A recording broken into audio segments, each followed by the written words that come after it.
C'est au cours de la digestion que les glucides contenus dans les aliments sont transformés en partie en glucose. C'est à ce moment-là que l'absorption intestinale permet au glucose de passer dans le sang. Sa concentration moyenne, qu'on appelle glycémie, est de l'ordre de 1 g par litre de sang. Même si elle peut varier au cours de la journée, cette valeur est maintenue à ce niveau grâce à l'intervention de mécanismes permettant le stockage et le déstockage du glucose.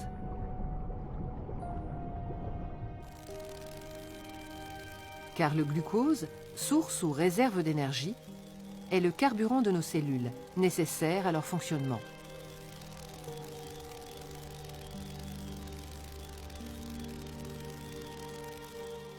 Foie et pancréas jouent un rôle fondamental dans la régulation de la glycémie. Le pancréas sécrète dans le sang des hormones susceptibles d'en faire varier la valeur. 2 scénarios peuvent se présenter. Après un repas copieux, la glycémie augmente. Le pancréas va le détecter et déclencher immédiatement la production d'une hormone, l'insuline, qu'il libère dans le sang.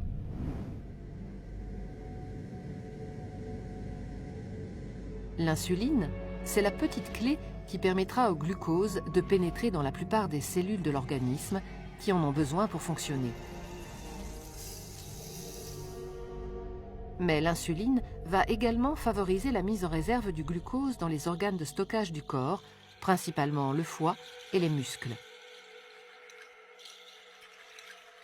L'ensemble de ces mécanismes tend à s'opposer à la hausse excessive de la glycémie dont souffrent les diabétiques.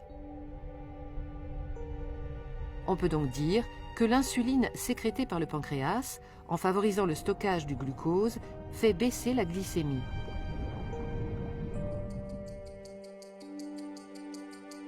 Voyons maintenant ce qui se passe dans le cas contraire, après un jeûne prolongé.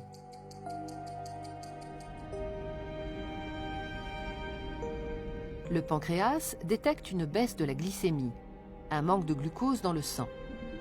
Il se met alors à sécréter une autre hormone, le glucagon, dont l'effet principal est de stimuler la libération du glucose stocké dans les cellules du foie. Le foie est le seul organe dont les cellules soient capables de restituer dans le sang le glucose emmagasiné. Ce déstockage du glucose va avoir pour effet d'empêcher une hypoglycémie dangereuse. Pancréas et foie jouent donc un rôle important dans le contrôle permanent de la glycémie.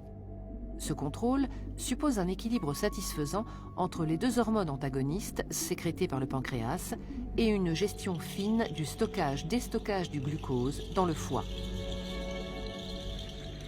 Cet équilibre dynamique, qu'on nomme homéostasie, est obtenu grâce à ce système autorégulé à commande hormonale qui s'avère être une authentique mécanique de précision.